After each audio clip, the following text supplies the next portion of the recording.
O último boletim da Defesa Civil de Minas Gerais informa que ocorreram pelo menos 44 mortes em decorrência da chuva no estado. Mais de 17 mil pessoas foram afetadas por enchentes, deslizamentos e desabamentos e 19 continuam desaparecidas. Ao todo, mais de 90 cidades continuam em alerta, 60 municípios mineiros estão em estado de emergência ou decretaram calamidade pública. Para falar mais sobre a situação em Minas, nos atende agora o comandante operacional da gestão de crise, o Tenente-Coronel Sérgio José Ferreira. Tenente-Coronel, bom dia, muito obrigado por nos atender. Bom dia. Bom, a grande pergunta é qual é a demanda e qual é a estrutura para se atender essa situação de calamidade em Minas Gerais. Outros estados estão ajudando Minas. Qual que é o balanço desse momento, Tenente-Coronel?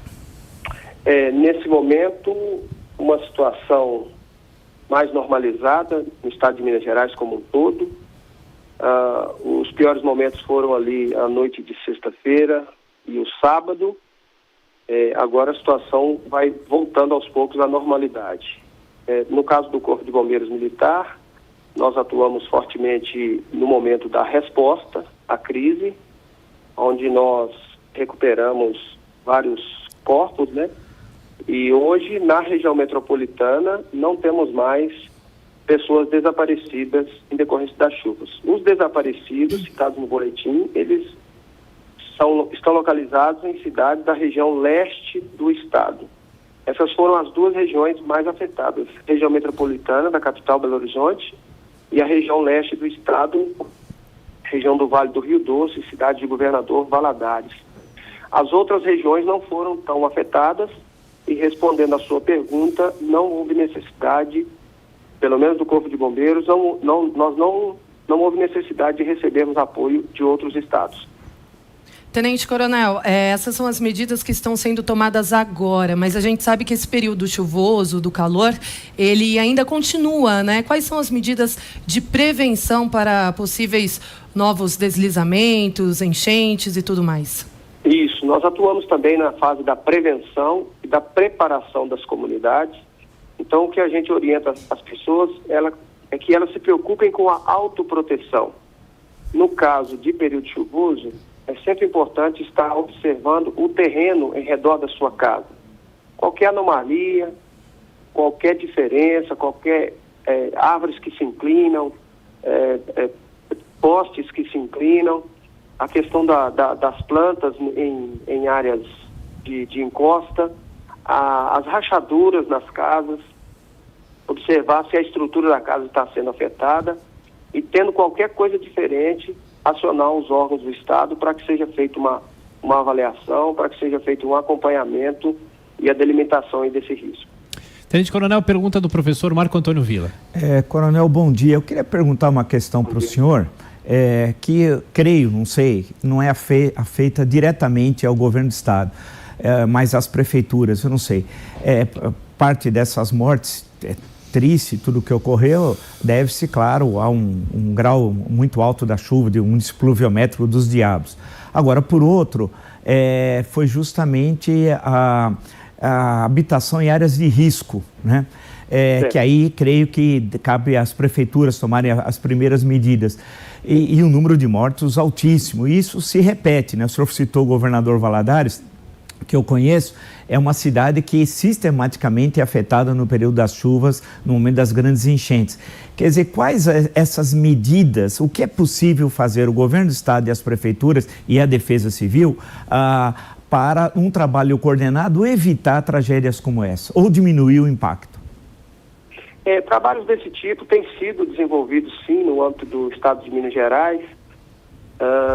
Tem a região da Zona da Mata, Juiz de Fora, onde, inclusive, lá o poder público conta com o apoio de universidades que vão dar aquela assessoria de engenharia para essas comunidades instaladas em áreas de encosta. Então, esse trabalho é feito, sim, as pessoas são cadastradas, os terrenos são devidamente vistoriados e engenheiros, tanto das defesas civis municipais quanto da Defesa Civil Estadual, bem como engenheiros das universidades, eles passam essas orientações de métodos construtivos para as pessoas. Isso é uma maneira de prevenir os riscos das chuvas. e assim muitas frentes de trabalho, de preparação, de prevenção. A gente tem trabalhado fortemente isso aqui em Minas Gerais, mas um volume de chuva tão grande em tão pouco espaço de tempo realmente fica bastante complicado para a estrutura da cidade suportar um evento adverso como esse. Agora a pergunta de Rodrigo Constantino. Constantino. Bom dia, Tenente Coronel. Ainda nessa linha, né, a gente vê realmente no meu querido Rio de Janeiro também tem muitos casos trágicos, lamentáveis, como esse, né?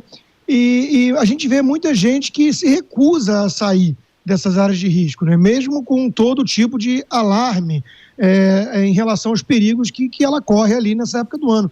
O que acontece? Essas pessoas não acreditam, não têm alternativa às vezes.